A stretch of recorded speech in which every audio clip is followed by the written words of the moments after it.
Esther to just give us a brief overview of the scholarship, because before we are able to answer specific questions about the scholarship. Esther, would you love to take the mic? Okay, thank you, Peter. So, as the name suggests, Stipendium Hungaricum. Hungaricum means from Hungary. So, this is a scholarship offered by the Hungarian government to its partner countries. So, Hungary has very many partner countries, more than 100 partner countries. My country, Kenya, being one of them. So, most people are eligible. Most countries are eligible to apply for this scholarship. And then once you apply, you'll find that the emails you receive will be from TPF, that is Tempus Public Foundation. That is the one that represents the Hungarian government. Yeah, so basically that is what Stipendium Hungaricum stands for. And then the benefits, of course, it's a scholarship. So you'll get free tuition. All your tuition fee will be paid. So you don't have to worry about that. Then you'll get a monthly stipend. For masters and bachelors, the stipend is about 43,000 Hungarian forints. So it's not that much, but it can enable you survive a little bit. And then for PhD students, it's a little bit higher. For the first 2 years, you get 140,000 Hungarian forints. And then the last 2 years, you get 180,000 forints. That is for PhD students. For masters and bachelors, we have to survive with the 43,000 stipend. Then accommodation is also catered for. They cater for 40,000 fee for your accommodation. So if you live in the dormitory, most of the time you'll get that the 40,000 is enough to cover for your accommodation. But if it's not enough, you'll add a little bit of a few thousand forints, like 2,000, because the cost of living is increasing. So the accommodation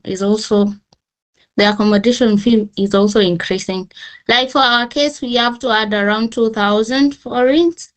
Yeah, that's not much, so you'll manage that. But if you don't get school accommodation, you get outside accommodation, the 40,000 will be credited to your bank account.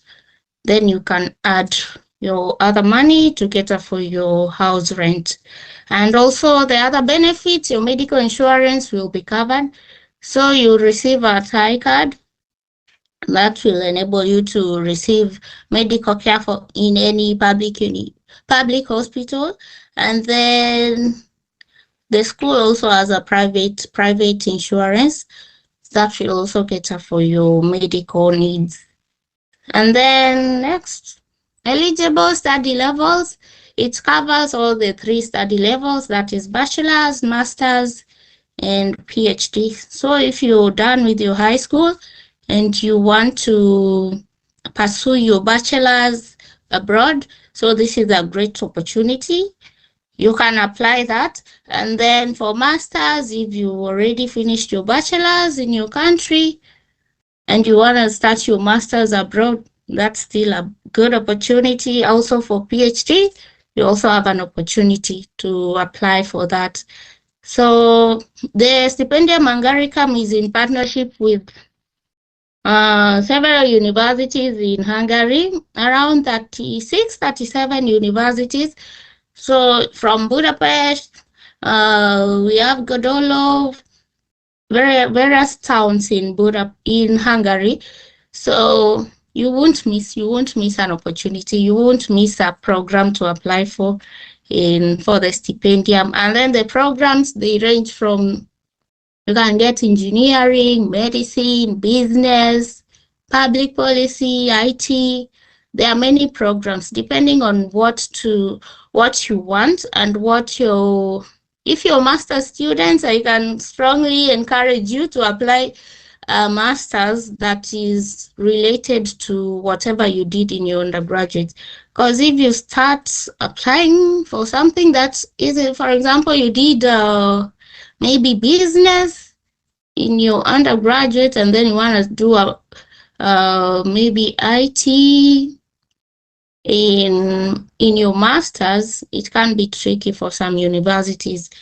you might get a regret. So it's better you stick with whatever that relates to your undergraduate. Yeah, for bachelor's, of course, you're open to do anything that you qualify for, as long as your grades as long as you meet the minimum requirements. So the documents that you will need for the bachelor's and all the masters and everyone, basically, you'll need your academic transcripts and your certificates. And then you'll need a valid passport. If you don't have a passport, you can still upload your national identity card, just something to prove you're a human being. And then you also need a motivation letter. So it should be unique. You have to write a unique motivation letter that will make you stand out. So if you use the generic ones from AI, you just have to be unique. For my case, I decided to get a topic like for the current trends and how there is a challenge for startups and how my course will help startup companies in my countries. Yeah, try to find something unique that will make you stand out. And then there's also a compulsory medical certificate that you'll have to upload. So you'll download the form from the portal, then you go to any hospital, you get it stamped, get the test done, then upload it before the deadline. So for other countries or other schools, they might need a language proficiency, but if you did your undergraduate or your primary or your secondary education in English, probably you'll just go to the ministry, they'll give you a letter, like a certificate to prove that you studied in English. That is what you'll upload. If you studied your bachelor's in English, you just go to your university, get that letter that shows you studied in English in your undergraduate, and upload that. You don't have to do all the IELTS, GMAT, and all that. And then for PhD, there are more documents. Yeah. You need a research plan. I don't know so much about PhD because I'm not doing PhD, I'm doing masters. But you need a research plan, letter of recommendation from your supervisor, from your masters, and then you also, for some university requires you to get a supervisor from that university. So you need to look for a supervisor in that university and also get the acceptance to you. Yeah, so basically that is it. The requirements, of course, for masters, in my country, I guess you need to get second class honors, upper or first class honors. Yeah, that one, I'm sure with that one you cannot miss because they take the best. So you need to be the best. And then we have entrance exams in some universities, like my university. You also need to do your best, be the top for you to get the scholarship. Yeah, so basically that is it about Stipendium. It's just a scholarship offered by the Hungarian government. Yeah. Wow, thank you so much, Esther, for beautifully outlining the requirements for this scholarship and for also incredibly just giving us an overview of the scholarship. And I saw somebody, Samuel Odongo, asking that apart from the language barrier and the climate change, what other barriers do we experience here? And Samuel, climate change is everywhere across the globe. It's not just here in Budapest. So yeah, we could say that the environment and the climate is a little bit different. Definitely they have the 4 seasons that we do not have back home in East Africa. So that could be a difference, but I'd say when you get to somewhere new, you're able to adapt. So it hasn't been like a very big challenge. Maybe Esther, who just got here the other day, I don't know how winter is. Esther, how are you finding winter? The weather here is not that good. It's very cold. I'm freezing. But in my room, it's really warm because we have heaters. But outside, you need to layer. Yeah. Don't think Well, like the way I don't have a sweater on, like it's hot. No, when you go outside, you need to be warm. all right, thank you so much, Esther. Just to update everyone, we have about 318 people joining us this evening, and we are still talking about the Stipendium Hungaricum Scholarship, which is a scholarship that is being offered by the Hungarian government. It's a bilateral relationship between the Hungarian government and different governments across the world. So basically, you get your government nominating you so that you can study here in Hungary free of tuition and being given some stipend to also help in your studies. So thank you so much, Esther, for doing that. Like I said, we have three panelists. We have Esther, we have Lillian from Semmelweis University, who is pursuing nursing, and we also do have Peter Ndichu, who is doing international economy and business at BGA. Peter, I do not know if you have already joined us. Can you hear me? Peter, if you can hear me, could you respond? All right, I do think it's an issue with his maybe his microphone. We'll be able to sort that in a moment.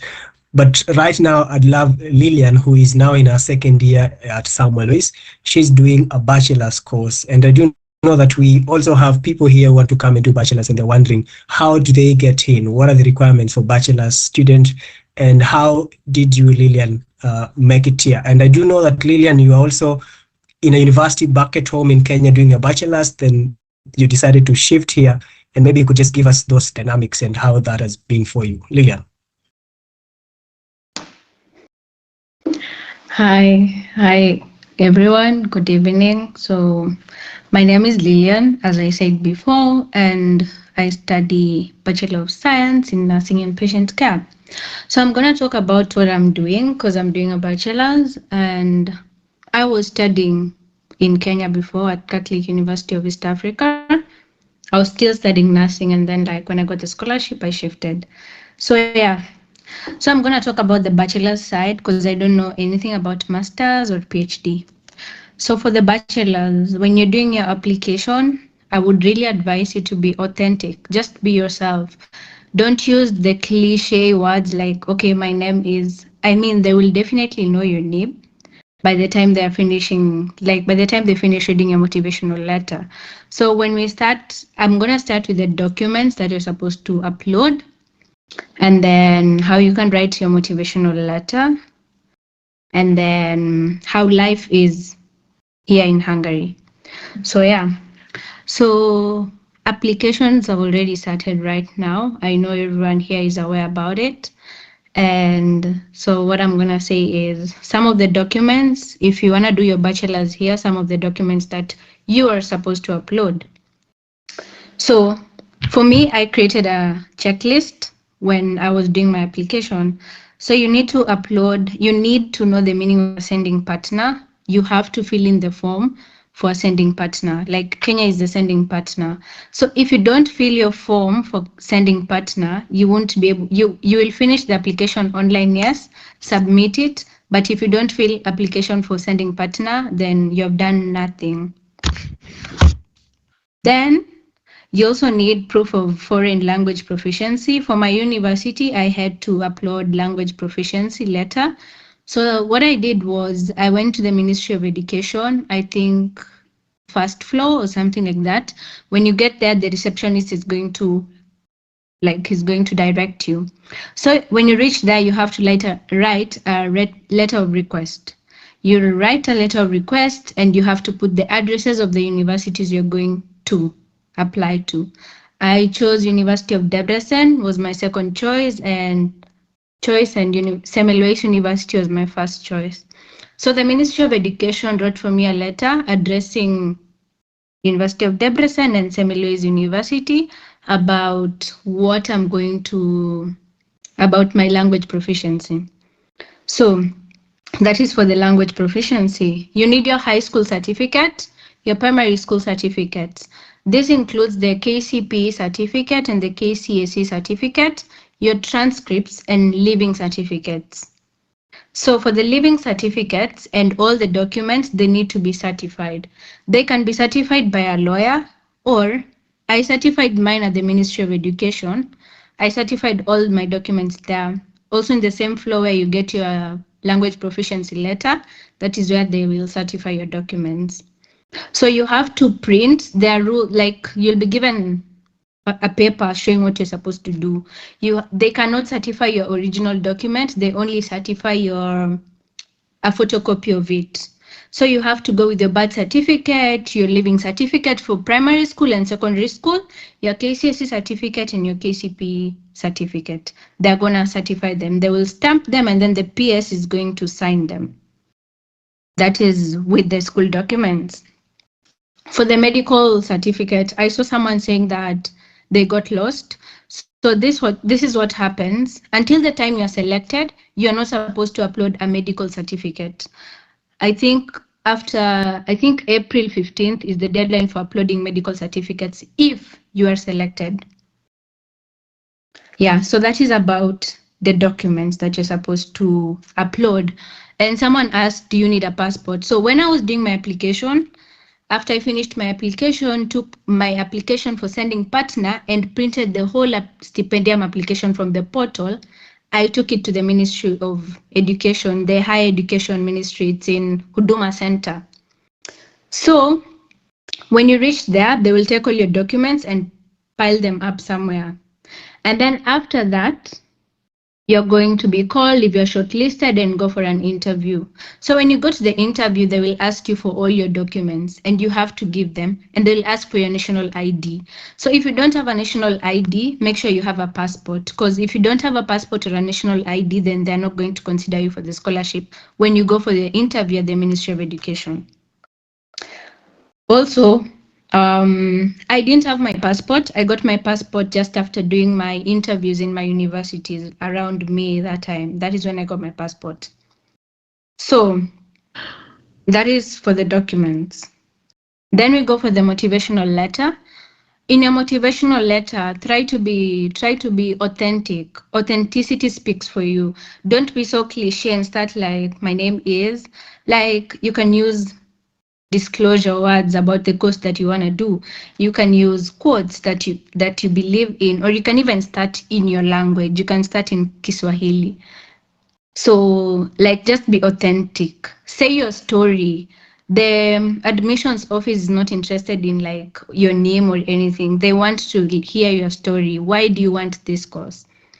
So in my university, I did an entry exam for Semmelweis University. I wrote a biology test and I think English test. And then for University of Debrecen, I had an online interview with the lecturers and they asked me questions. Okay, they asked me, why do I want to transfer? And I'm already doing nursing in Kenya. So you need to speak for yourself and let your story speak for you. Okay, so now I'm done with the documents, I'm done with the motivational letter. And then you need to be on track with everything that you're supposed to do. Yeah. You need to like set a timeline of the things that you're supposed to do. And then for life here, as a bachelor student doing nursing, it can be so crazy. Like, you don't think that it's gonna be a walk in a park or anything like that. It's going to be crazy because you have to balance social life and your educational life and other stuffs that you need to do. So for the stipend, I get a stipend of 83,000 forints. So 40,000 forints goes to the accommodation and 43,700 is for your basic needs. So frankly speaking, when you're applying for the scholarship, they normally tell you that this won't be enough because right now in Hungary, there is inflation. So trust me, it's not enough. It's never enough. But then it can be enough depending on the lifestyle that you want to live. So it depends with you, how you budget, how you want to go about your daily routine and all stuffs like that. So cost of living, accommodation, food, and budgeting, it's up to you to know, okay, how much do I want to spend? And also you need to like inform your parents that, okay, so this stipend is not going to be enough. You'll also need to help me out with this and this and this. Because when you get here, they won't give you stipend immediately the first 2 months because they are still putting you in the system. So they'll give you in the next month, but they're going to send everything at the same time. So yeah, when you're coming, you have to prepare yourself for a certain amount of money and whatever. We're gonna do a meeting on that later. And then Right. working, you can like student jobs. You can do student jobs, but there is a limited number of hours. During school days, you're only allowed to work 30 hours a week. And during other days, you can work 90 hours in a week, so long as it's not a school day. And then, what else happens in I think basically that's it. And then you need to follow all the rules, whatever you're told. But yeah, you're gonna be fine. I wish you all the best to all the people who are applying. And yeah. Thank you so much, Lilo. Thank you so much. Lilo is a second-year student. She's pursuing nursing at Semmelweis University. Thank you so much for just taking us through what a bachelor's student needs to know when applying for this scholarship. And I also do that we are joined by different people from different places across Kenya. Hello. There are people joining us from different countries across East Africa and across Africa. At the moment, we have 346 people joining us live. Welcome again. This is an information session on Stipendium Hungaricum Scholarship, a scholarship which is offered by the Hungarian government in bilateral agreements with different countries across the world. But I also do know that we are joined here by the Dean of Students, University of Nairobi, my alma mater. And I also think Peter Ndichu, who is also one of our panelists here, was also at the University of Nairobi. I still do think it's still the best university in Kenya, not only in Kenya, but in across Africa, west and south of Sahara. I'm not very sure if you all people agree, but I think it's the best. So, Dean, I don't know if you could hear us. Maybe you could just say hi to us. Mr. Kenyon. Yes. Good morning. Good evening, everyone. Good evening. Good evening. Are you able to hear me? Yes, we can hear you. Yeah. Thank you very much, Professor Peter Maybe Nguka. you could turn the camera to. The camera is not facing you. You could. Am I okay now? I don't know. No. I think the camera is still not facing you. I don't know because I'm not very good with Microsoft Teams. No, it's okay. It's okay. But we can hear you. We can hear you.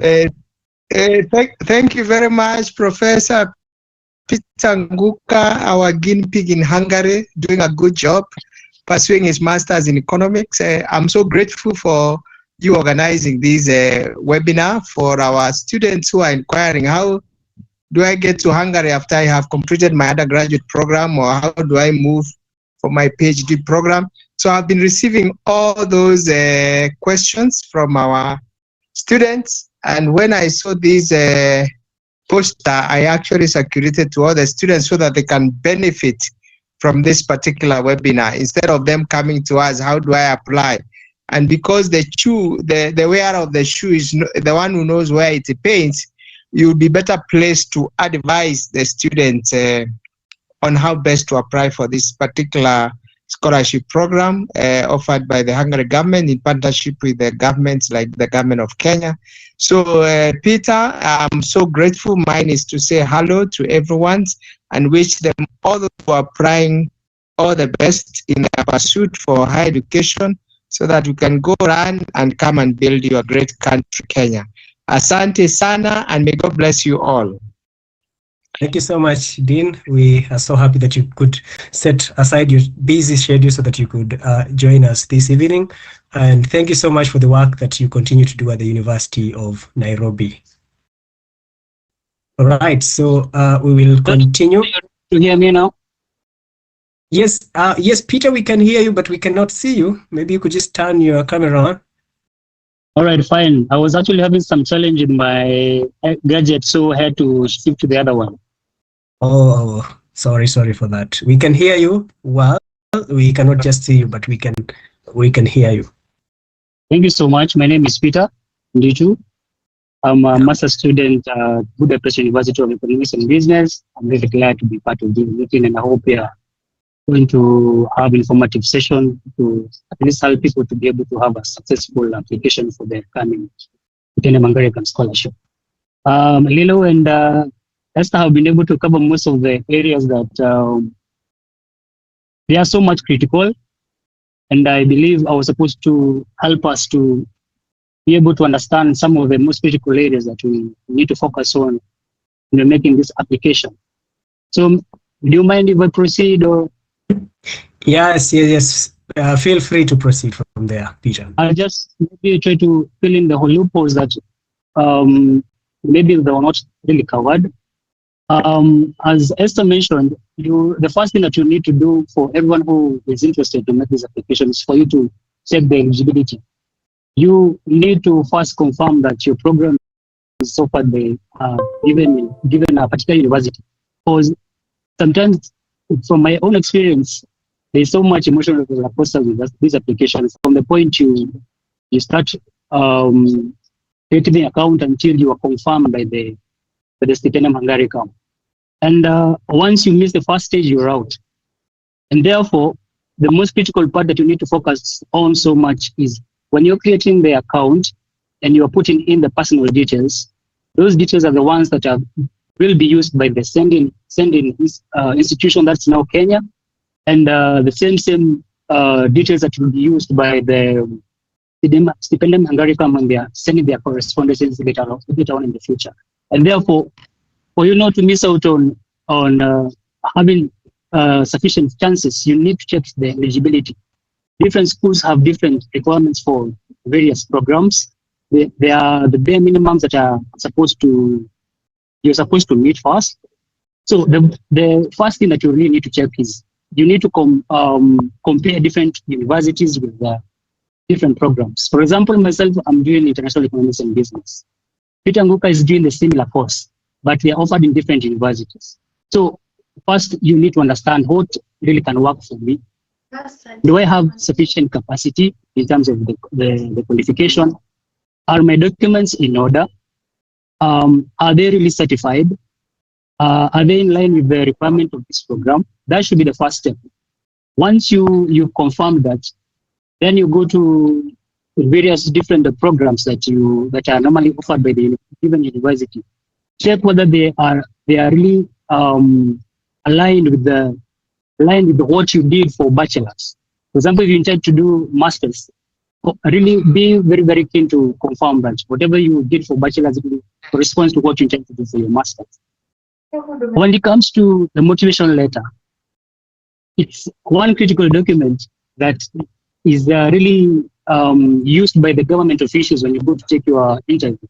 And therefore, some of the tips that maybe most of people can try to adopt is to first, you need to introduce yourself in the first paragraph. Be clear on giving details about the importance of this scholarship, the Stipendium Hungaricum. At the same time, be so much clear about the program that you intend to take. You need to use your own voice. You need to make the person who is supposed to interview know that you are actually conversant with the program.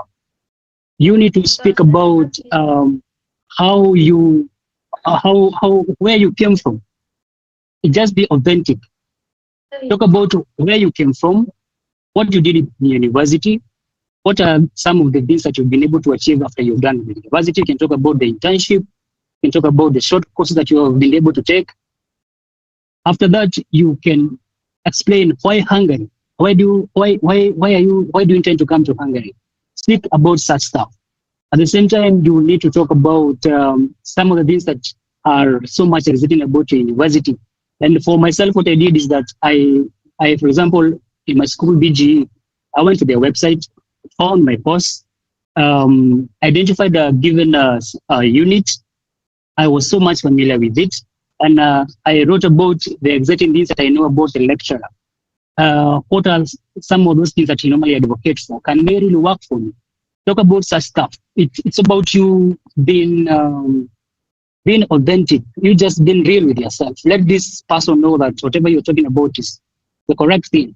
Then you can also try to chip in the bilateral agreement between Hungary and Kenya. How have they been able to work together for the first time they have been able to give Kenyans some scholarship.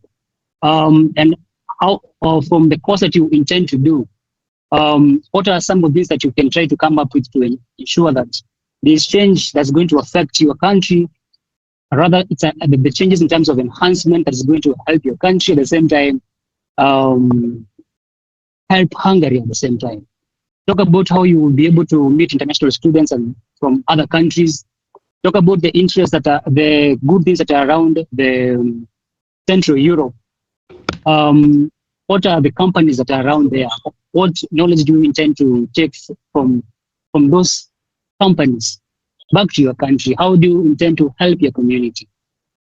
Why I emphasize on that is because when you go to the interview, the first thing they're going to ask you is a random thing that is in your motivation. And if at all you're not familiar with their motivation, of course they'll know that you're lying, because these are people who are learned. They've been in this field for a very long time. So that's mostly on the motivation. Lilo mentioned about the interview. You cannot go to an interview before you are well prepared. It is going to call you need to create some uniqueness, because people normally try to think that these people are going to ask you about complex things. For myself, I was like, we are like around, that day we were around 200 people. And I was like, what's that thing about myself that can create, that is unique, that when I speak, they see something that is different about myself. So I had learned a few words in Hungary. And when I entered the room, they were like, I was like, that's a word that I used in the office. They were like, oh, young man, you actually seem to be knowing so much about Hungary. And let me see whether you're familiar with whatever is going around in your country. So they were kind of excited about me getting to understand more about this new country. And of course, they become more keen to hear much more what they have to talk about. They will pick a random thing that is going on around the country. Of course, don't expect them to ask you about Wamodende Chronicles. Oh my! They will ask you this to do with the current ABC chairman. They will talk about the difference between the president and the prime minister of Hungary. You should be able to identify their roles and explain them. And you need to carry the documents that you can speak for. For you to be able to get the scholarship, you have to fight for the scholarship. You have to go an extra mile and talk about your experiences. If at all you have been able to take some internships with the government, you've been able to take the short courses. You create a picture in their mind to be able to understand this is a guy who is so much aggressive with this scholarship, and he's actually much more worthy to get it more than the other person.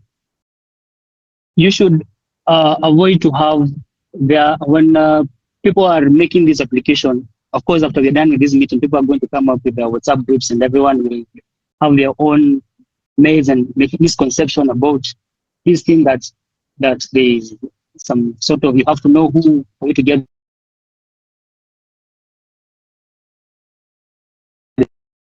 You can stand the light of the day.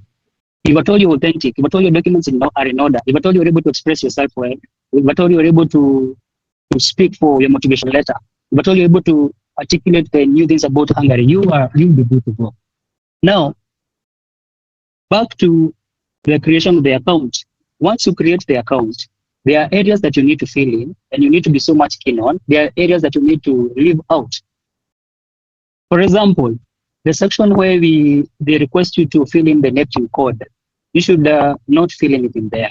The section where they ask you to talk about to details about the tax card, don't fill in that section. The area that you're going to ask you to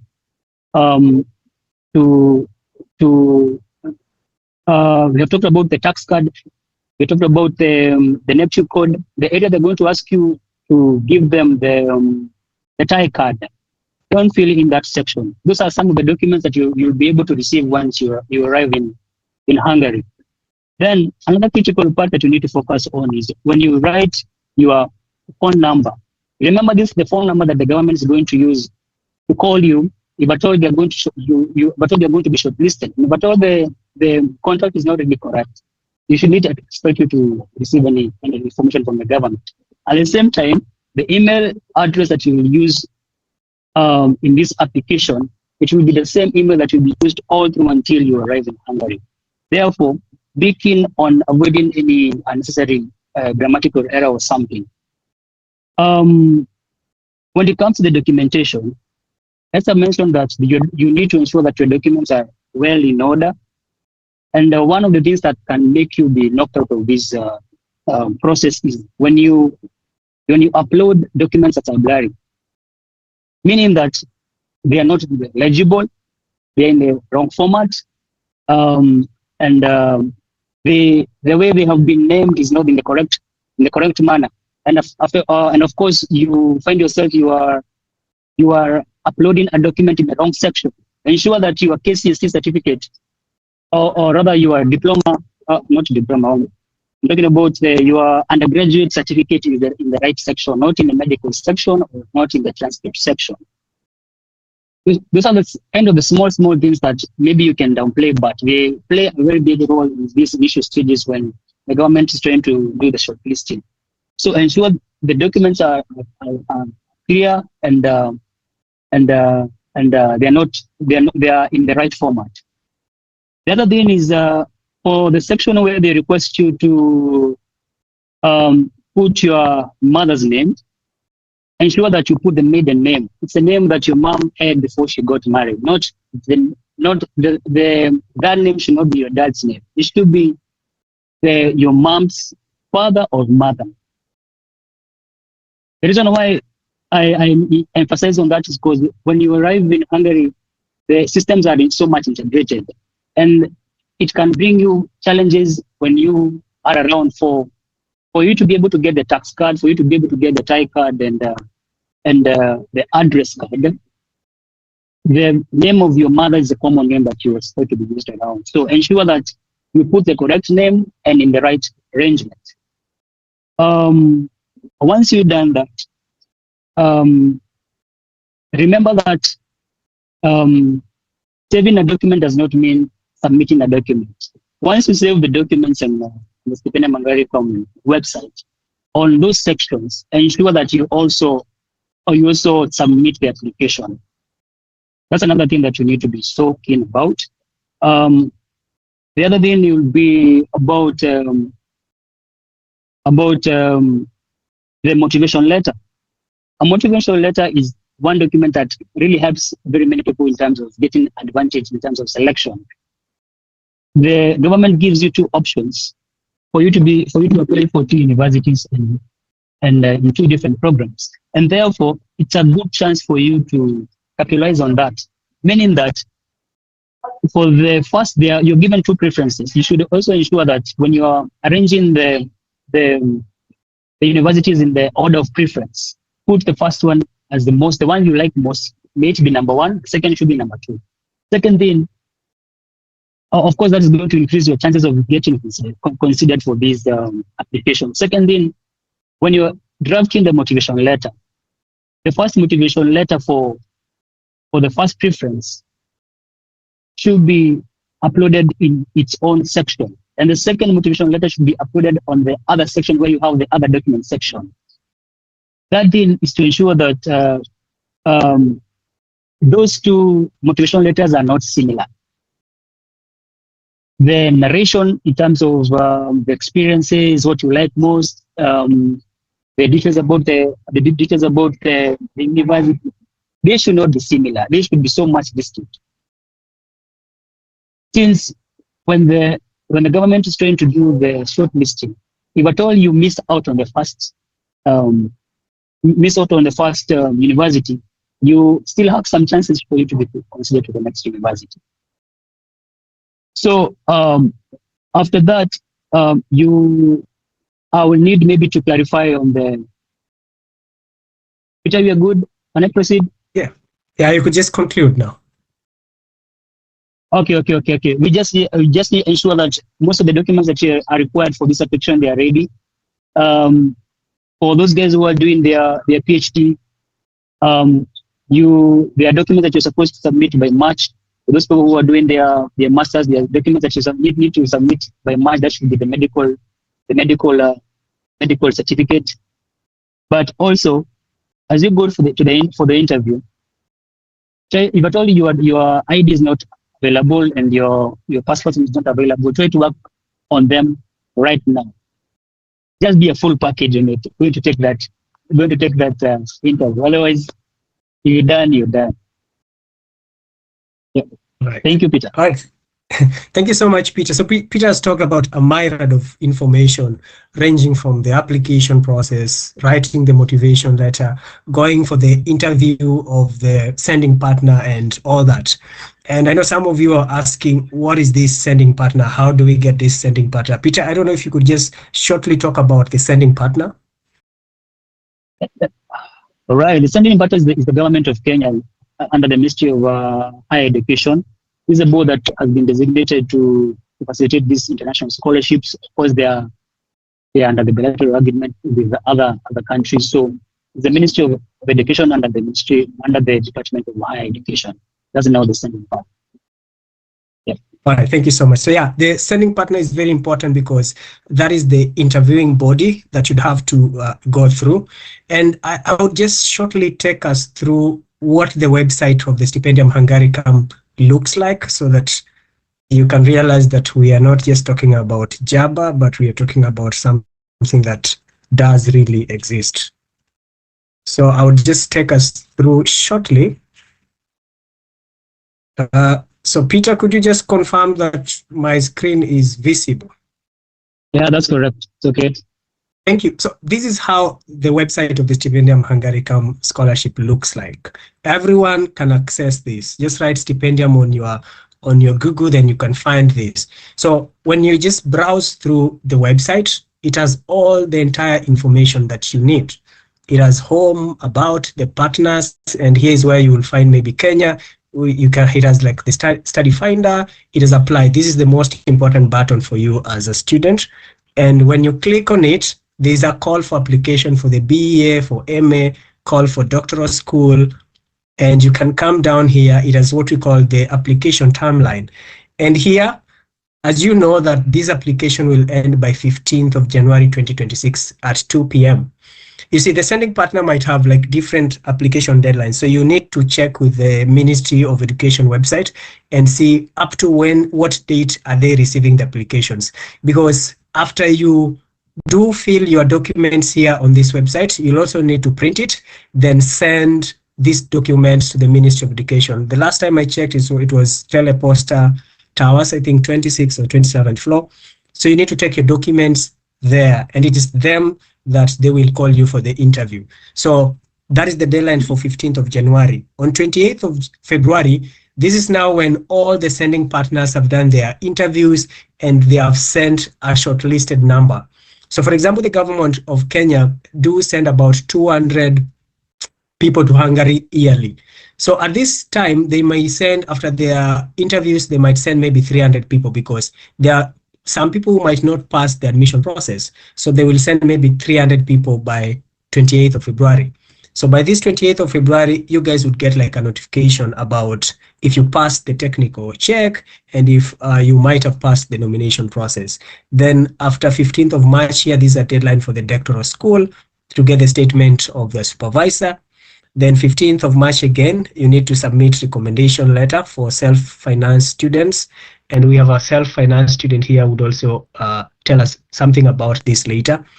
And by the middle of March is second selection point, institutional admission procedure. Here is mostly where the schools now reach out and they're able to do interviews for you. If the exams, you're able to do the entry exams. By the end of June, about till July 2026, here is now when you get the notification of the selection process. You do know whether you're coming to Hungary. Then by July, August, that's when you do the visa process, and then definitely you might be able to join us here. So when you go here at the useful documents, it has all the do's and the don'ts, the checklist for the application, information about the medical certificate, the application guide. Then when you go down, it has the application. So you can just click here and then you come to apply here.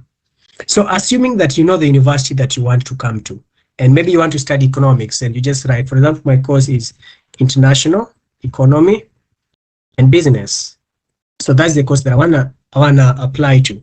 So as you can see here, it has like 13 results. So there is this course at Corvinus, at the University of Debrecen, another course at Corvinus. So let's say this is what I want. So as you can see here, it has written here that it's not open for application, because I do know that this course opens, I think it could be opening in a few days or a few weeks. So it doesn't mean that it's not available this time, but maybe the school just hasn't opened the application. So this is all the information about this course. So let's see if we can find a course that is already open. Let's look for your university, Peter. Right, let's go down. Yes, there's this on Budapest University of Technology. Let's try this one. Right, so you can see here. So it will take you here where you can basically type your email address. Let me type mine so that I can just get in. Oh, this is not a valid email.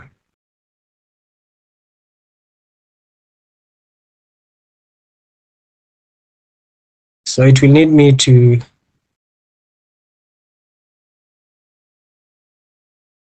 all right, let's not do that process. But basically, when you're able to log into this website and be able to get the university and the course, you'll be taken to a page where you'll be able to fill your details, fill the details of what you want to study. And after filling that, you'd get to a button where you can print that application. That is the application that you will send to the ministry, that you will take physically to the Ministry of Education, and that they will use to call you for the interview. So I'm just going to stop sharing this so that I can go back to the page. Yes. All right. So what I just showed you guys is basically how the website looks like.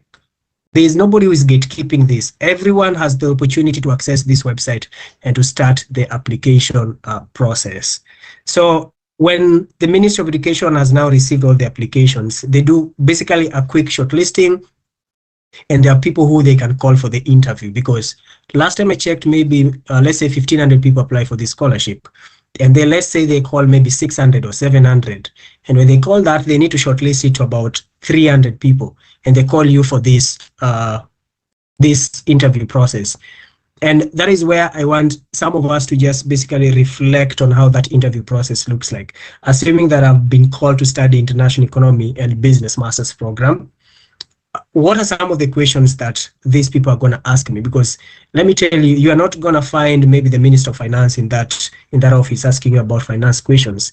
They might ask you about something totally different. So I'm wondering, Lillian, you are studying nursing.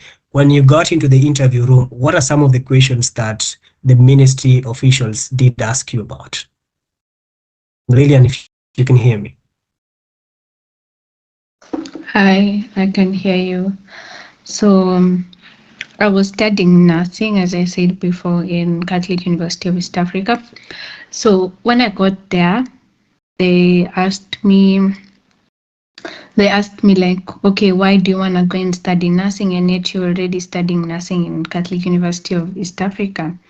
Mind you, keeping in mind that Catholic University of East Africa is a private university. So they were like, okay, why do you want to get this scholarship? So you have to like tell your story. Okay, why do you want to get this scholarship? You're already doing nursing in another university. Why do you want to go to nursing in another country? So that is one.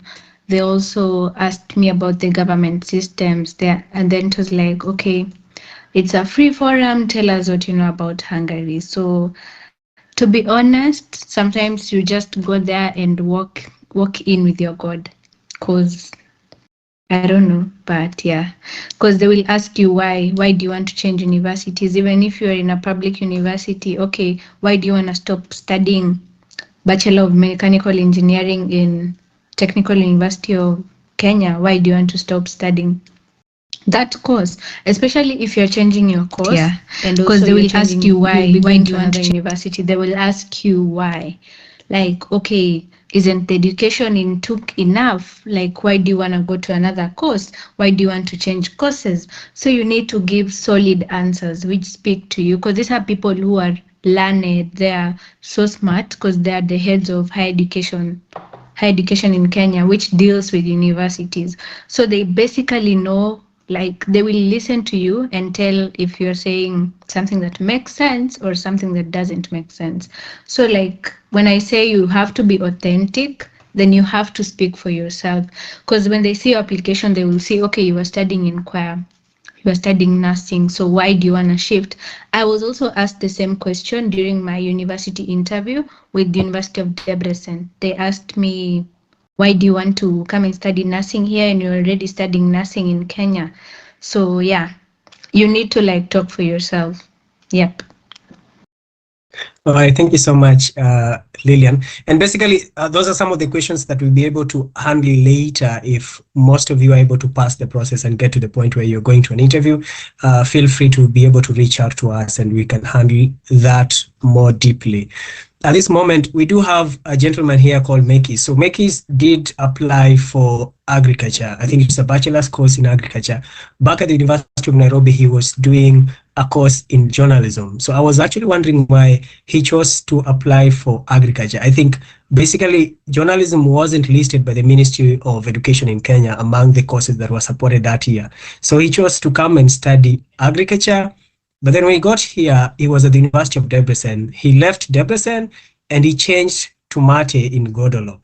A very complicated journey, but he's now right at Godolo where he's studying agriculture. So Mekis, I don't know if you can hear me. Could you just shed light on your journey? Why did you choose to change from journalism at the University of Nairobi and come to study agriculture here in Hungary? Mekis, can you hear me? You seem to be talking, but we can't hear you. We can see you.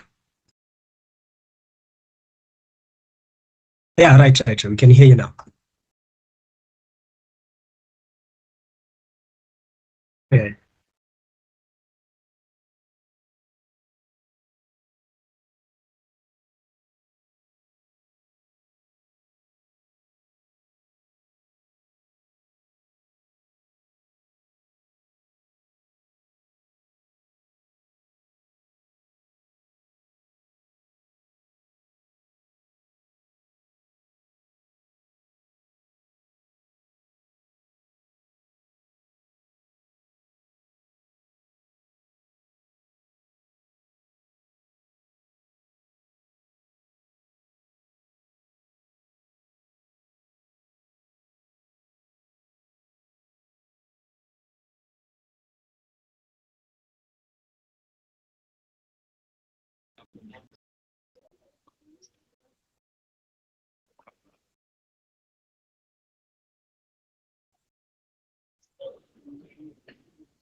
Thank you so much, Mekis. Mekis do run some YouTube channel, and you can always follow him.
Thank you so much. Thank you so much, Mekis. He's doing a great job on YouTube.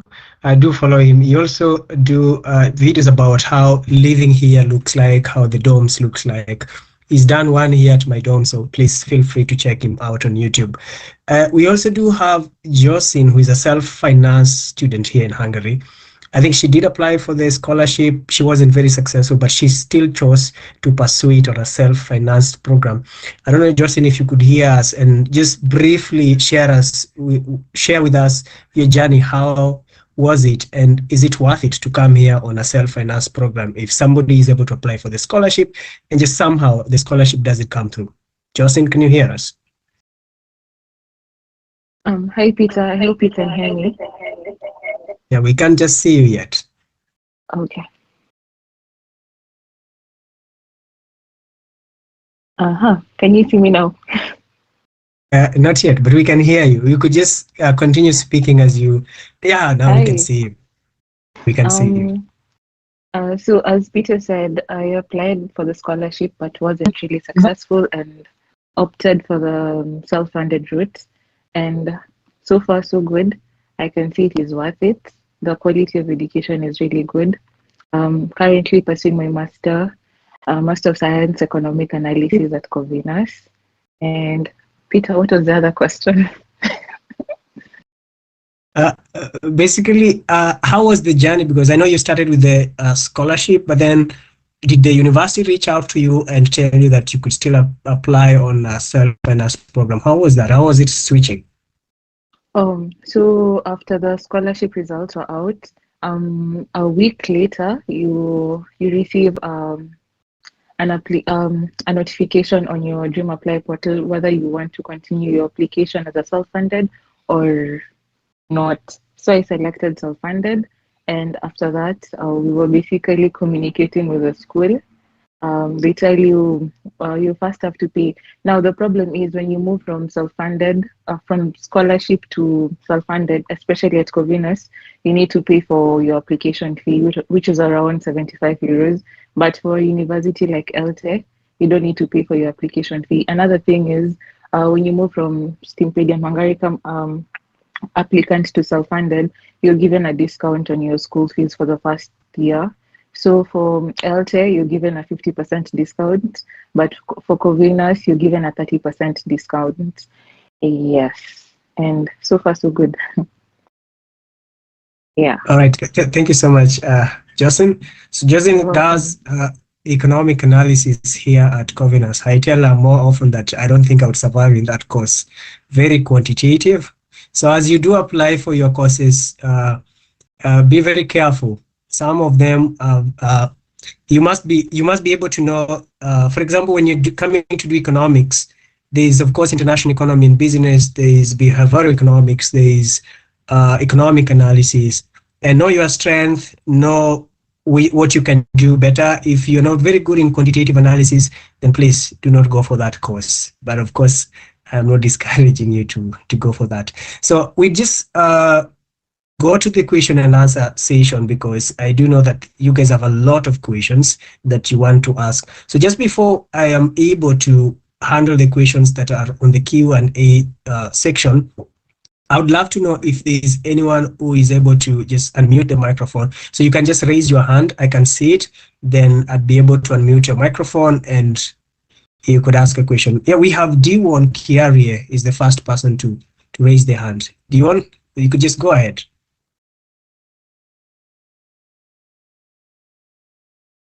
Diwon, can you hear us?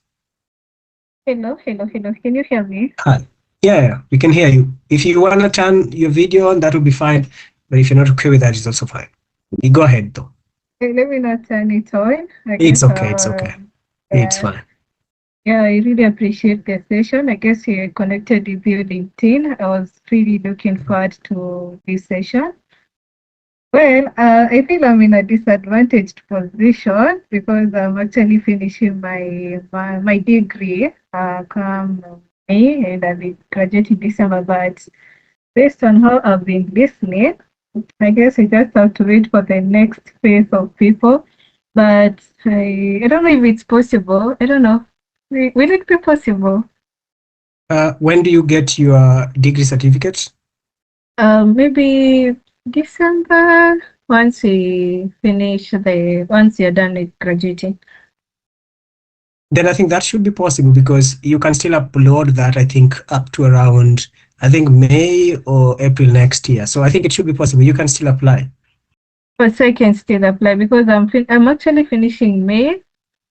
We'll be finishing my degree May. So I don't know if there's something maybe that can stand in to at least stand before the certificates are out.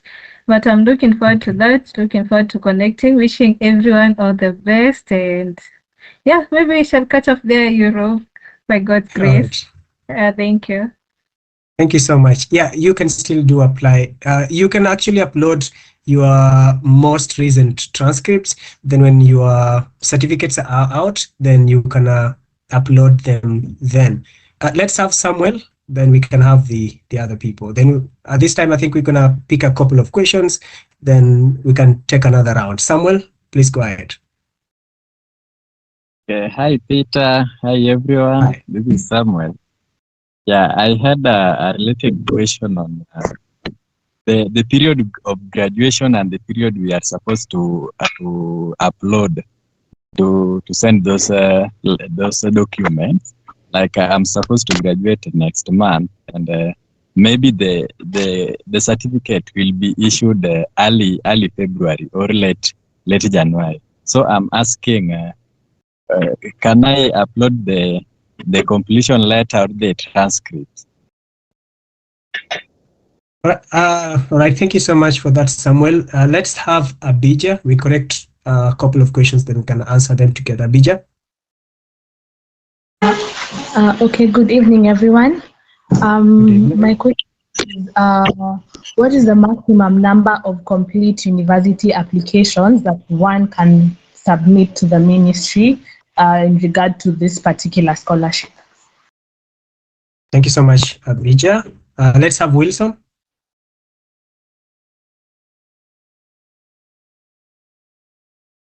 Right, as we wait for Wilson, let's have Francis. I think I saw Francis. Yes, hello. My name is Francis. Hi. I do have a question. As an undergraduate student, what are the actual requirements for me to make an application? Because I didn't get that right at the beginning of the meeting. All right. So I would answer Abija and Samuel. Then I'd invite Lilo to answer Francis about the undergraduate minimum requirement. So for Abija, you have a maximum of 2. So you'd be able to apply for 2 courses. So you can either choose 2 courses in the same universities or like 2 different courses in different universities. So for example, I did apply for Masters in International Economy at Corvinus, and I also applied for the same course at the University of Debrecen. So you can apply for 2 courses, either 2 courses, same universities, 2 courses, different universities, or 2 different courses, 2 different universities. So that's the maximum actually. Then for Samuel, you asked about, Samuel, did I? It was about the transcripts actually. So Samuel, if at all you are graduating in December, the case for the University of Nairobi, like we said, you have up to, I think, next year around April or May to do like May. I'm not very sure about the dates, but it's way next year to be able to like submit all the documents. So don't wait for that time. Just start the application. The application won't complete because you have not submitted some documents. So I think there's a place where you can declare that I will upload this document. So I think that's the answer to you, Samuel. Lillian, I don't know if you want to answer Francis about the undergraduate requirements. Hi. Hi. Hi. Whoever. Okay, I don't know who asked the question, but yeah. Anyway, It was for Francis, the undergraduate, Francis. Okay, hi Francis and everyone else. For the undergraduate program, your documents, the documents that you need include your KCP transcript, KCP KCP transcript and the certificate, and also your primary school leaving certificate, KCSE transcript, KCSE leaving certificate, and KCSE certificate. Those are the documents you need, and then the proof of language proficiency, and maybe if you don't have your passport, you need to use your ID and your birth certificate. You have to carry all your documents to show that, yeah, you're a Kenyan and this is you. So you have to like carry them when you're going to teleposta towers for the interview. So yeah, so basically those are the documents that you need for the undergraduate program. All right, thank you so much, Lilo. We'll just take the next round of questions. I saw Anthony. Anthony, can you hear us?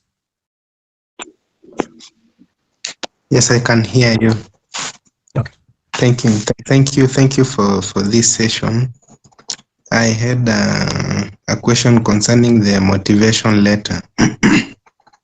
And like I wanted to ask, when we are writing the motivation letter, are we addressing it to the host university that we are applying to, or like what are we supposed to write in the recipient's address?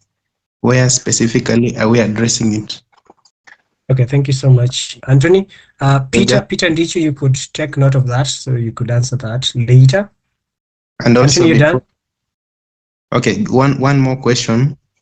Okay. About the uploading the motivation letter, because in the guidelines it is stated that it should be signed, but when I tried to check on the online portal, there is no place for it. It does not accept the digital signature. So how do we do about that? Thank you.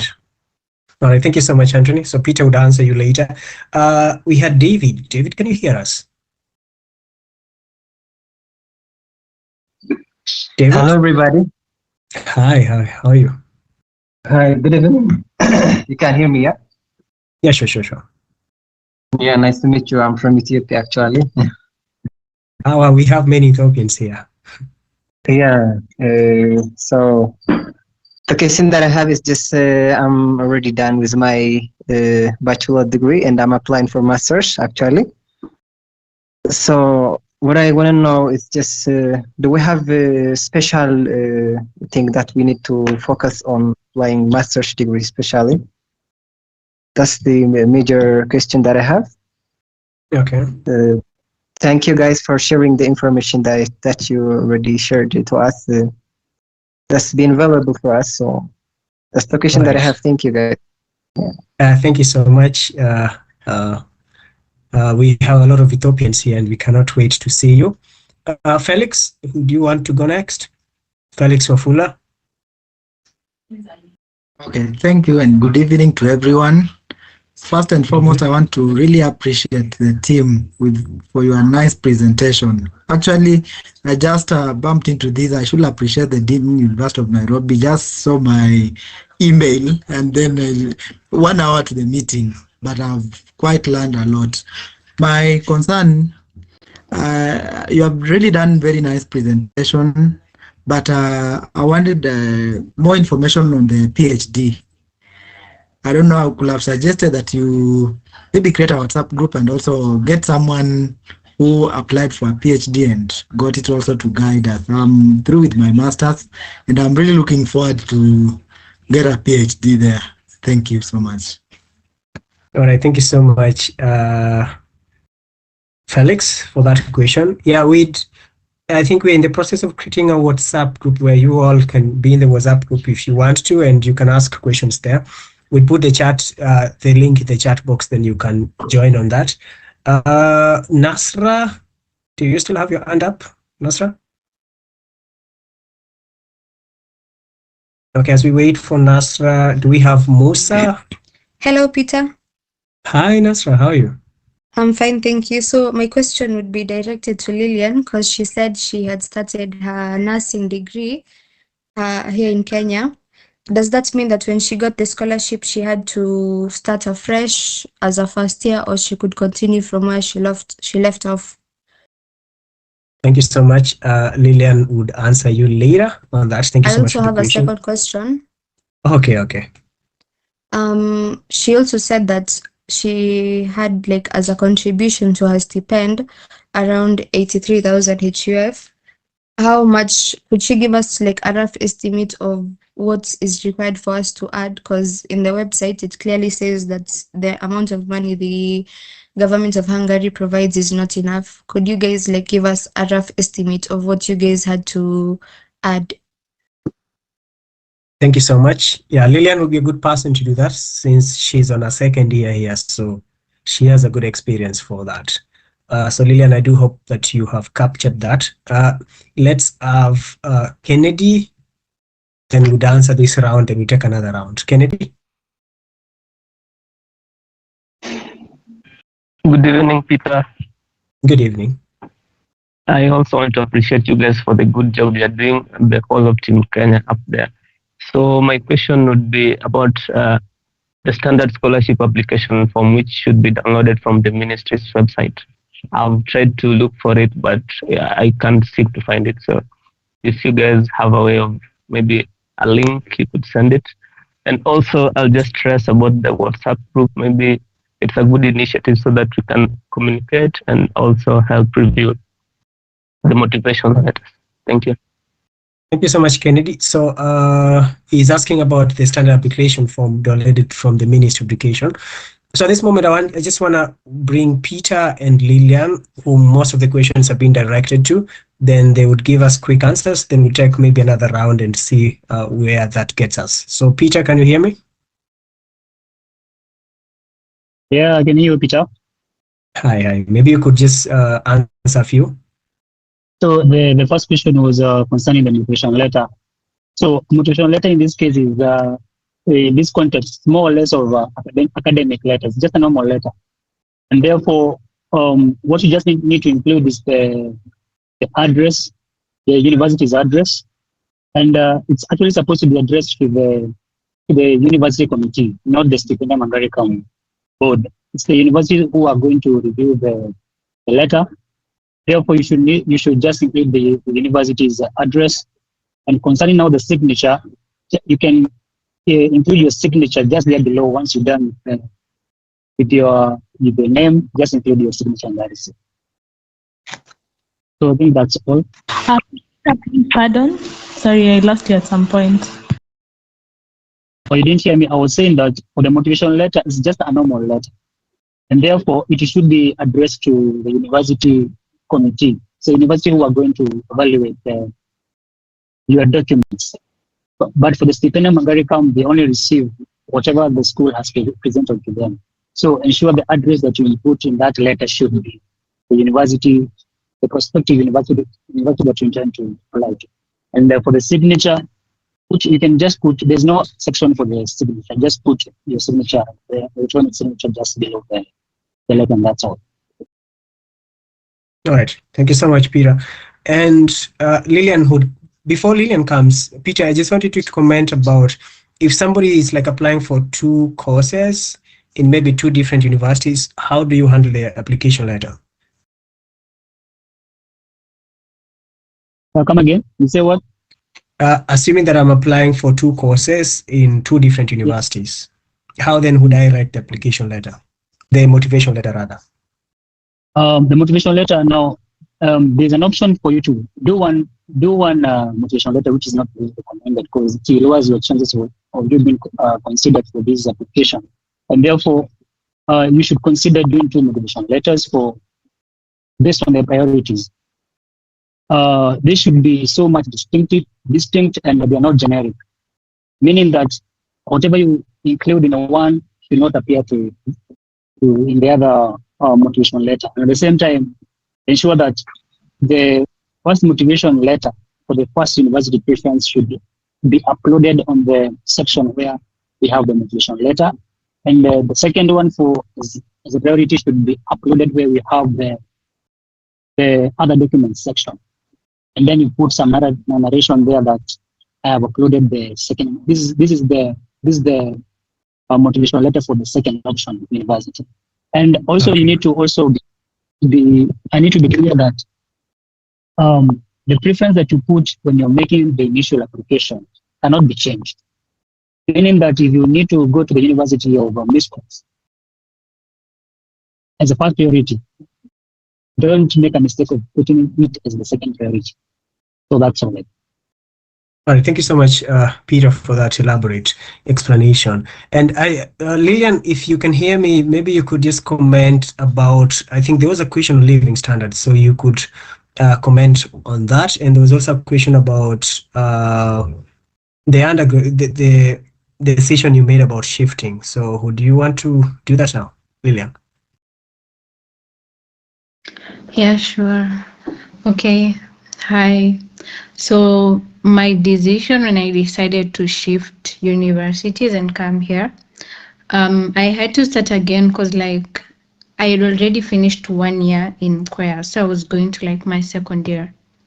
So I came here and I had to start again, but it depends with the university because I have a friend who was able to transfer credits from Kenya to our university, so she was exempted from some courses that people were taking, but I didn't opt to transfer any credits. So yeah, but you can try doing credit transfer.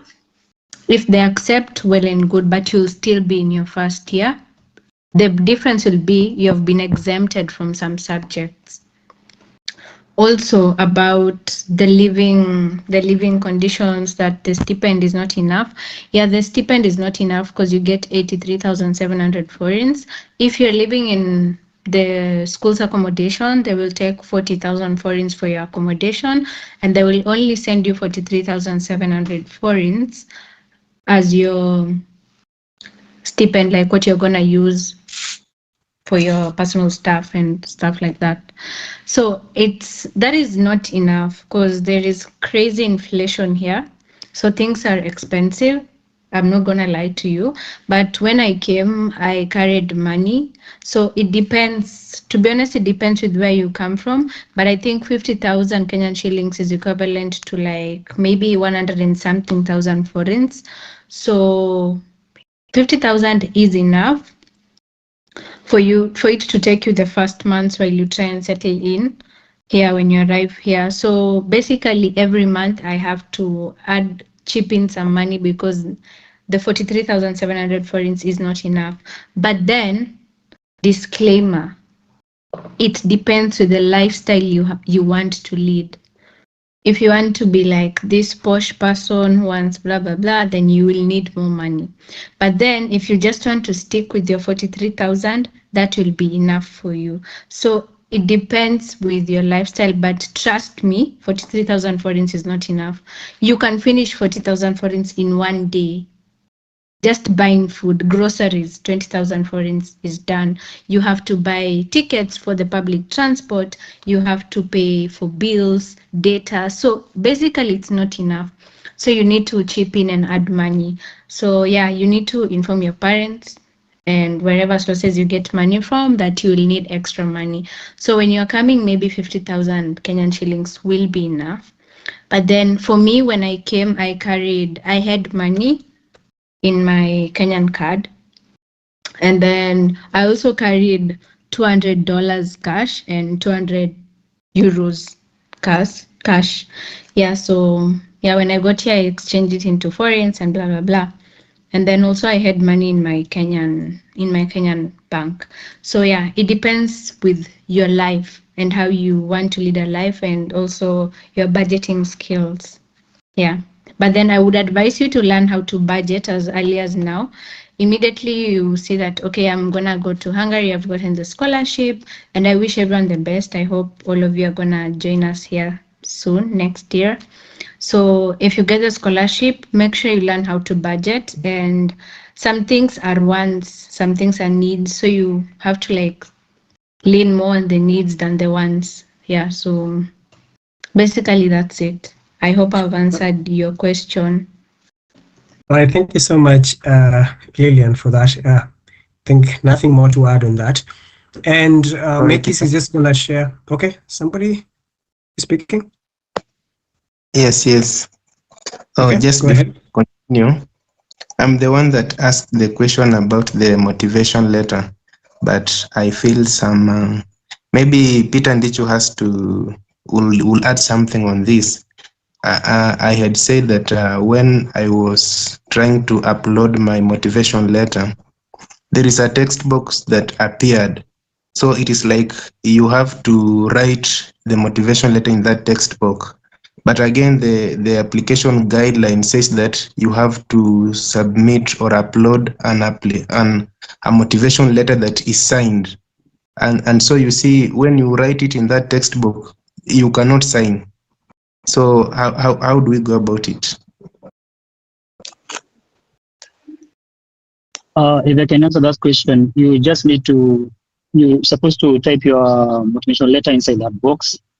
And for the sign-in, it should only appear in the second motivation letter, which is supposed to be in PDF format. And should be not a maximum, it should be a maximum of 4 MBs in PDF. So on the signature will only appear in the second motivation letter if you intend to do it, and you just send the. But for the first one, you don't need to sign anything. You just need to type into that section and you're good to go. All right. Okay.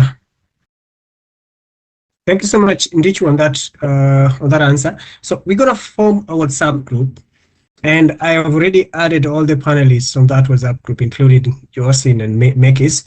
So Mekis is just gonna share the link to the WhatsApp group on the chat. Then you guys can join and we can continue with the conversation there. I mean, you guys can ask questions and you can get answers from your colleagues, and some which we can also answer, we will also be able to answer on the WhatsApp chat. So Mekis will just be sharing that in a few minutes. So please feel free to join the WhatsApp group. And yes, Mekis? The WhatsApp group that I just shared with you, just post it here on the chat. The WhatsApp, the one for WhatsApp. Yeah, on the chat so that they can join. Yeah, thank you so much for that. Yeah, and just to cut the questions and answers session just a little bit short. I mean, I know people want to apply for this scholarship and come over here. And Peter, you came here just a few months ago. I don't know if it has lasted more than 2 months, and Esther also, but Lilo has been here for quite a while. Away from the academics, away from going to school, how is life generally? How would you say life is generally? How have you found studying here and being here? Is it a good decision for somebody to make to come from Kenya and to be here? What are some of the benefits that you've gotten, and what are some of the disadvantages that you think being here comes with? So maybe we could just get very short answers from you, Peter, and Esther, then maybe we'd finalize with Lillian. Meanwhile, Mekis, you can put the link on the chat. Peter? So it's been it's now getting to almost 4 months already. And Budapest is one interesting city, and of course Hungary at large. Because first, one thing that you need to do, focus on, is to ensure that you come here with an open mind. You're going to meet very different people from different cultures. If you go to class, you're going to find different people from different countries. So it requires you to have an open mind where you're able to engage in random conversations. People are quite friendly. The environment is good. Food is really amazing. Like you keep trying new foods every day, and you will have chances to travel around. It's good. It's a very nice chance for you as a student to take those opportunities. There are Kenyan communities around here. If you intend to go to church, people are here, so you can go and just join them. You just need to align yourself with the right community and the right people, and you'll be good to go. And also to emphasize on the living cost and all that. What you need to focus on so much is focus on getting the scholarship first. For those people who intend to come to Budapest or Pech or any other universities, focus on getting the scholarship first. That should be the most important thing. Don't have this mind of thinking like can be able to afford food, I can't be able to do this. They're actually very, very simple things for you to keep up with. But if you think about that, I can tell you for a fact, you won't even get the motivation to apply for it. Focus on what you really want to get from the scholarship, and everything else just aligns very simply. And by chance you get to earn the scholarship, I'm sure you carry more food than clothing. It's one hack that I've learned, because you realize that you don't need more. You don't need more clothing. You just need food. And the first few days, you can always wear whatever you want to wear. No one really cares about your dressing and all that. It's an open world. But the experience so far, really amazing. All right, thank you so much, Peter, for that. And for the others, Lillian and Esther, so we're going to share that experience as we answer the questions. I see we have more people here. We have Lydia. Lydia, can you hear me? Lydia? Yeah, I can hear you. Hello. Yeah. Hi. On that note of having to apply like 2 schools, I already have like my first master's from here. Can I apply one choice a second master and the other choice a PhD? Wow. Yeah, that's an interesting question. I don't know if Peter has a quick answer to that, but we're going to come to that. Just note it. Geoffrey, is your hand still up? Victor? Thank you. Yeah, Geoffrey, you can go first. Can you hear me? Yes. Yeah, thank you. I was asking about the accommodation first. I mean, here in Kenya, sometimes we pirate the room. I mean, can you do the app over there so that you can save the money? The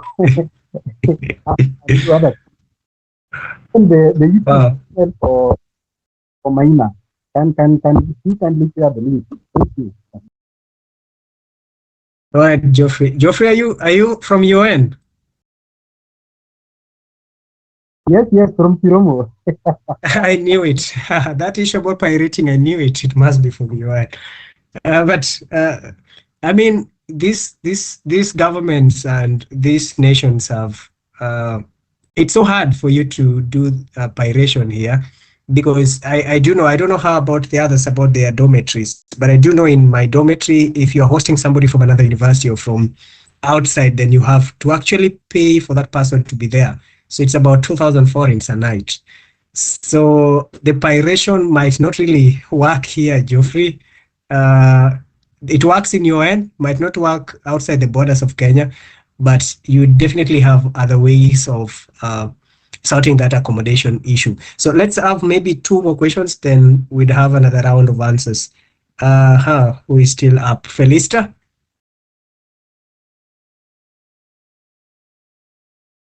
Okay, my question is, what are the documents required for applying for MSc, especially in interviews? Like, do you need those KCP certificates, transcripts, KCSE, or do you just need a bachelor's degree certificate and transcript? All right, thank you so much, Felista, for that. We'd answer that. Wilson? Grace? Guyo? Ian? Hello, thank you so much for the insights. My question is, are there maybe opportunities for work study now that you've said maybe the stipend is not enough? So maybe are there opportunities to work as you study so that you're able to also to keep up with maybe the inflation? All right. Thank you so much, Ian. So I would just start by answering Ian's question, then I'd ask Peter or Lillian or Esther if they want to comment to any of the questions that had been asked earlier. So Ian, about the question about work, yes, there is a lot of job opportunities. I think if there is one of the things that you can be confident about is that, yes, you will not miss a job when you come here. I mean, it only matters with what kind of job you want to do. I mean, there are many unskilled jobs which you can do. There's opportunities for internships. I mean, you can do like two days a week or just a few hours, 20 hours a week or something of that sort. So yes, about jobs, you are assured that you will find jobs to do. It might take a while because then you have to come and sort out the documents, sort about do the registrations, and just take a while before you settle down. But after that, be assured that there will be jobs for you to do. And I do know that there comes a time when you are so busy with class, and it's actually the jobs that want you to go and work, but you just do not have that time. So yes, jobs are there. And if you want to work, if you have that time to work, you'd have that opportunity to work. So I can actually assure you on that.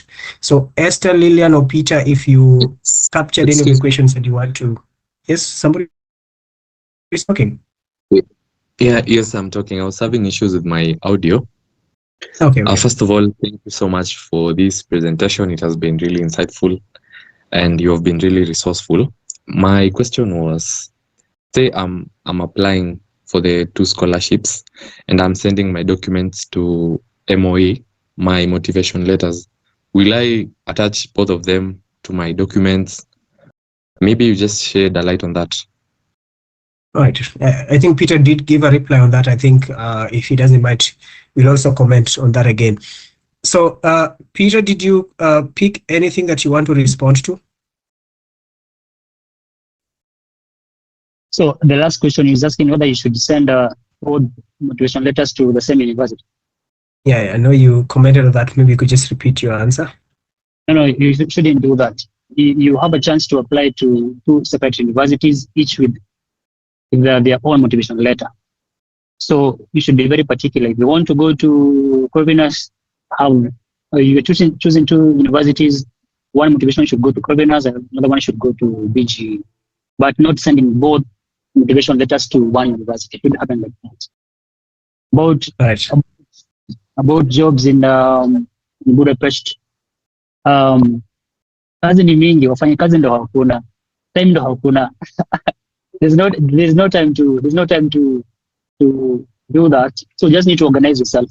That's why I was trying to insist that don't focus on the cost of living. Focus on you getting the scholarship, having your documents in order, and you're good to go. So if I got the other question correctly, there was someone who was trying to ask whether you can move from one. If I got the question correctly, whether you can move from PhD to master, is it? Now, It's not allowed. No, actually they were saying they want to apply, have one application for master's and the other one for PhD, I think. No, it's not really allowed. If at all you're applying in one level of studies, stick to that. If it's bachelor's, apply to 2 universities. If it's a master's, apply just master's, but not master's and PhD. It's not a requirement. Right. Thank you. Are you done, Peter? I don't know if there's another question that I was supposed to. I think that's all, unless I forgot something. Yeah, the one for documents for MSc. Oh, the documents for MSc, like the documents that you should upload for MSc. Peter, you applied recently. So what are some of the documents that one needs to upload when applying for MSc? Do they also need to upload, apart from the undergraduate transcripts, what other documents do they need to upload? You just need to upload documents from, don't put the documents for your high school level, just upload the documents for your bachelor's. That's now the transcript and the certificate, and the passport, the medical certificate, and of course the medical certificate, they will request you to attach the COVID test results, which you need to attach there. And for myself, maybe one thing that gave me some advantages is that I also attached a recommendation letter from the head of department in the university. So I just went to the Department of Accounting and just told them to give me the letter and attach it there. Of course, it's not a requirement for master's students. It's usually more recommended for the PhD students, but if you think it can work for you, give it a shot, but it's not a requirement. All right. Okay, thank you.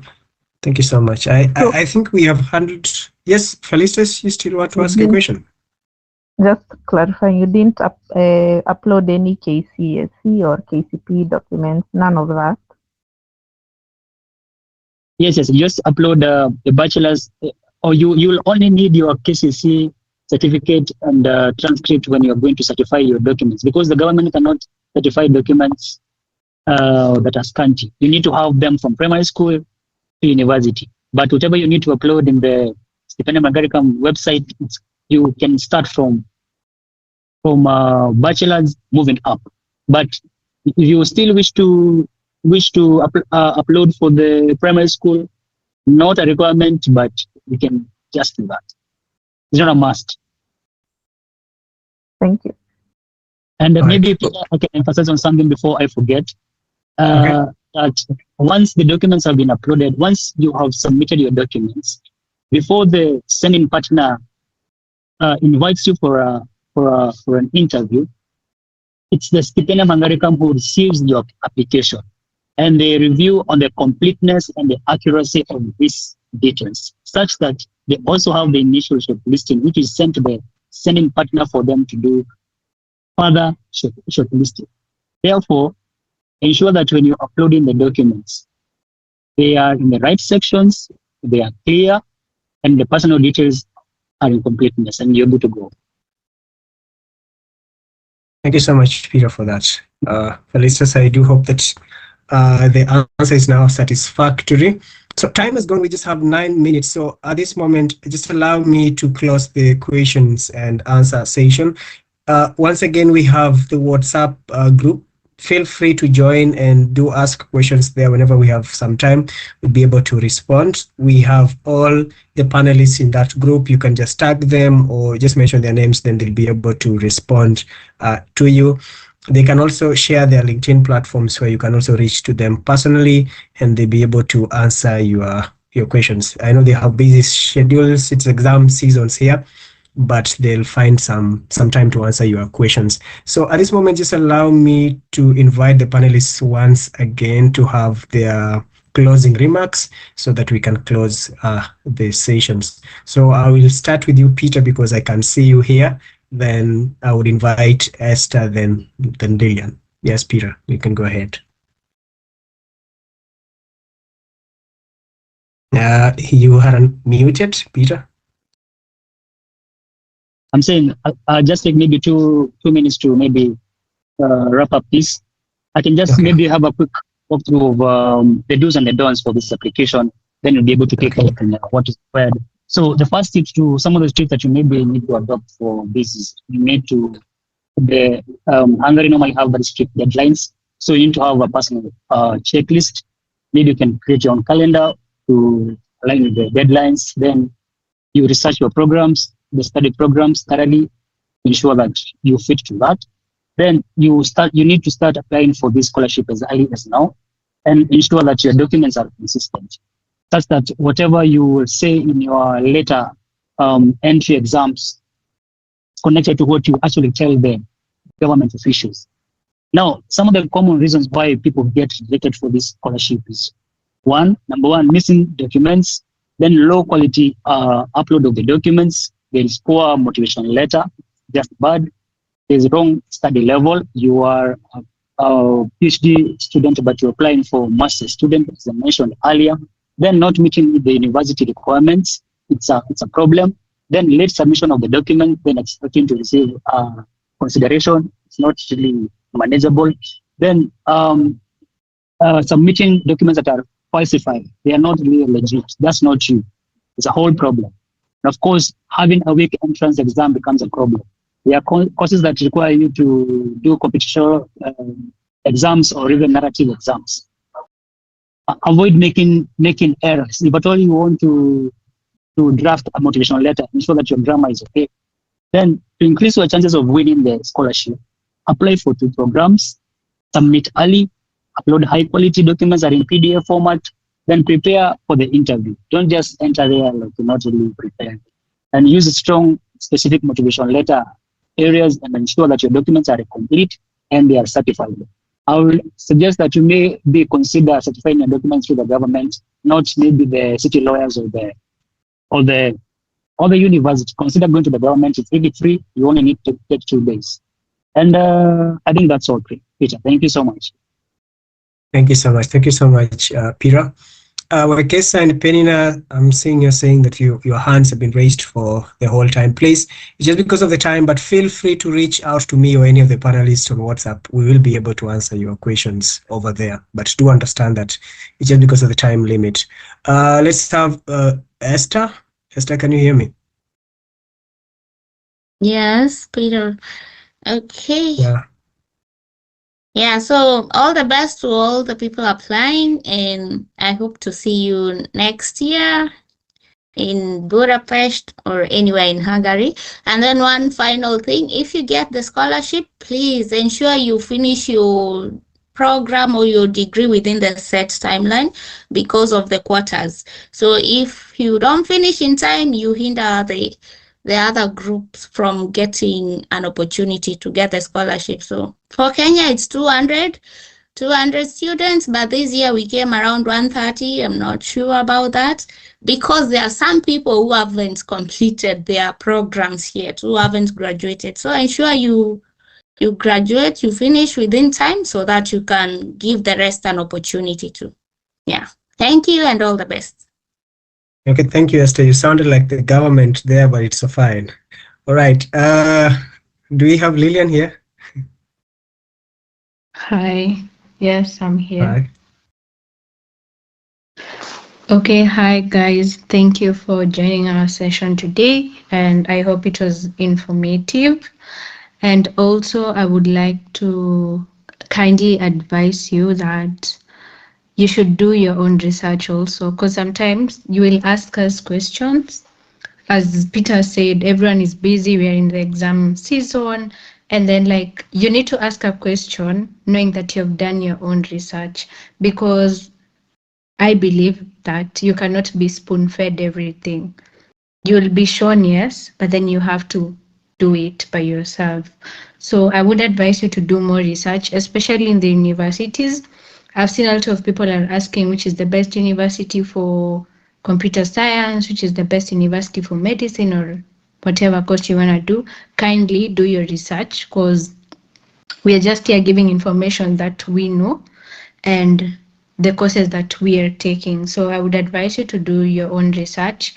Make sure you ask a question that you know that, okay, I've done research, but I don't understand what's going on. So yeah, but thank you guys for joining the session, and I hope to see you all here next year. Yeah, wishing you all the best. All right, thank you so much, Lillian. Is Justine still around, Esther? Yes. Yeah, she could just give her closing remarks. Oh, she's there, right? Hi. So if you don't manage to get the scholarship, there's also the other route of self-funded. Bado tutaonana Hungary. Thank you and bye. I knew you had to say that. All right. Thank you so much, Justine and Esther and Peter, for just finding time. I know it's exam time, so finding these folks is not easy. People are busy in the libraries so that they're able to pass their exams, which I think should be starting in the next week or the other week. So I really do appreciate for you guys taking time to log in. I also do appreciate Corvinus University of Budapest, and since we have used their we have closed the questions session. Oh, Mekis, that's you.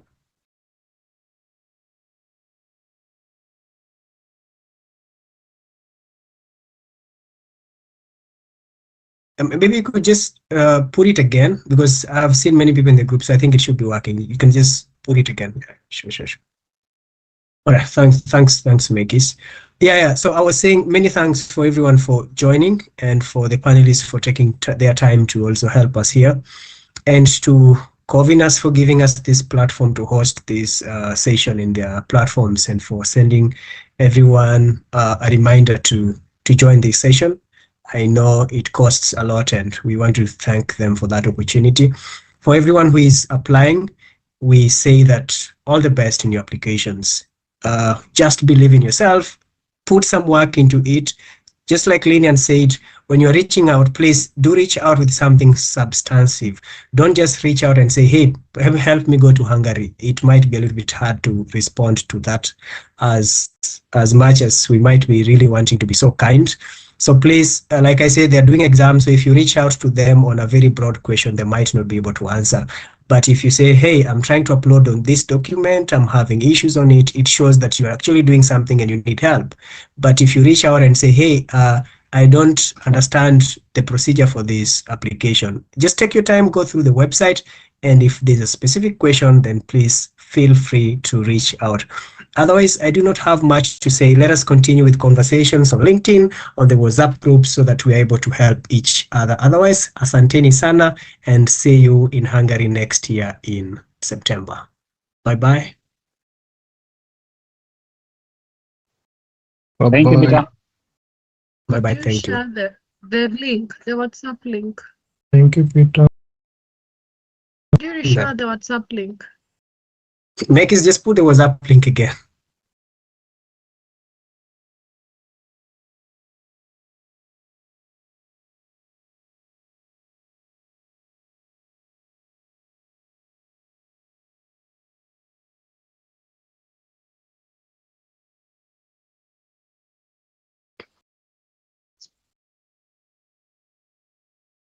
No.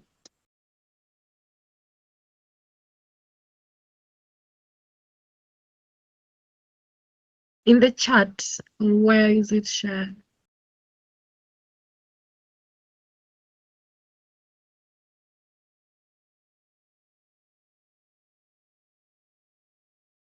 Chat. Hello, I cannot access the chat, please.